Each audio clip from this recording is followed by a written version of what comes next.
नमस्ते, मुंहिंजो नालो नितीशा ठाकवाणी आहे। मां DPS शारजा में पढ़ंदी आहियां, 7वीं दर्जे में।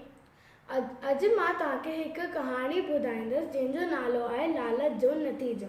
हिकु शहर में लक्ष्मी देवीअ जो मंदिर हो। सुबुह शाम जो ज़ालूं मर्द ऐं ॿार मंदिर में अची देवीअ जो दर्शन कंदा हुआ। के देवीअ जी पूजा बि कंदा हुआ। हिकु फ़क़ीर बि रोज़ मंदिर वटि अची वेंदो हो। के माण्हू हुननि खे 1 या 2 रुपया ॾींदा हुआ। फ़क़ीर जा कपिड़ा फाटल ऐं मेरा हूंदा हुआ।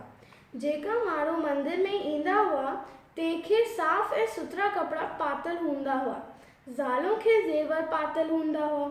हिननि खे ॾिसी फ़क़ीर दिलि में देवीअ खां प्रार्थना कंदो हो ते देवीअ तूं हिननि खे कहिड़ो न धन ॾिनो आहे, मूंखे बि थोरो धन ॾे त मां पिननि खां छुटी पवां, पोइ मां तुंहिंजी पूजा कंदसि। हू रोज़ देवीअ खां विनती कंदो हो।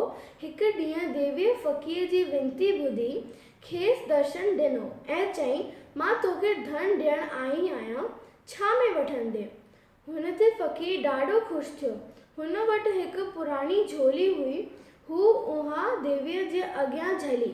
देवीअ चयोसि, अॼु जेतिरो धन घुरंदे ओतिरो तोखे मिलंदो, पर हिकु ॻाल्हि यादि रखिजे, झोलीअ मां जेतिरो धन हेठि किरंदो सो मिटी भरिजी वेंदो।